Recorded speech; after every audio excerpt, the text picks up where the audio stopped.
উল্লাপাড়া বসত বাড়ির জমি কেটে রাস্তা নির্মাণ ও হামলার অভিযোগ। সিরাজগঞ্জ উল্লাপাড়া বসত বাড়ির মাটি কেটে ব্যক্তিগত রাস্তা নির্মাণের অভিযোগ উঠেছে তালেব মাস্টার ও আফসার গংদের বিরুদ্ধে।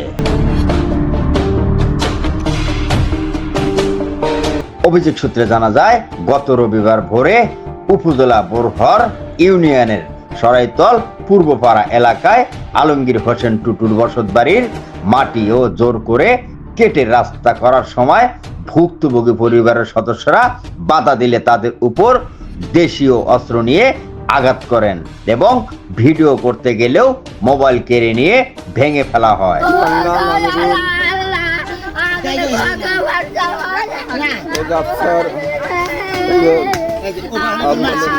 তারা প্রভাবশালী হওয়ার বিভিন্নভাবেই হুমকি দিয়ে আসছেন, যে কোনো সময় হামলা করতেও পারেন বলে অভিযোগ করেন। এই ঘটনায় ভুক্তভোগী আলমগীর হোসেন টুলু 11 জনের নামে উল্লেখ করে উল্লাপাড়া মডেল থানায় একটি লিখিত অভিযোগ দায়ের করেন। ঘটনার সুষ্ঠু তদন্ত সাপেক্ষে দোষীদের বিরুদ্ধে প্রয়োজনীয় আইনগত ব্যবস্থা গ্রহণের জন্য প্রশাসনের হস্তক্ষেপ কামনা করছেন। 19 ফিট চওড়া রাস্তা, তাহলে যতটুকু তাদের দরকার রাস্তার জন্য সেই পরিমাণ নিয়ে বাকিটুক ওপাশেও থাকবে এপাশেও থাকবে, তা না করে এরা গায়ের জোরে আমার বাড়ি বসত বাড়ি বিটা কাইটা রাস্তার দশা দিয়া এই যে তারা রাস্তা বানাইছে, কিন্তু উত্তর পাশে যে তারা হেমরাঘাট হ্যাগার সাইড রাস্তা ছেড়ে দিয়া আবু তালেব মাস্টার আছে, তারপর আফসার শেখ আছে, আমজাদ শেখ, আবার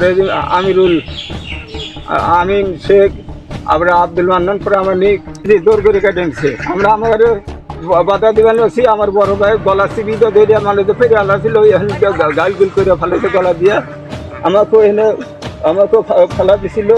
আমার মোবাইল ভিডিও বেরোনো হয়েছে, মোবাইলটা ছাপা দিয়ে দিচ্ছে। ওই মোবাইল নিতে গেলে অনেক কারাগারে আমার 5-7 জন বেড়া ছিল, বেড়া ধরে সেই মোবাইল কারাগারি হতে গেলে মোবাইলের গ্লাসটা ভেঙে ফিরে ইয়ে গেছে।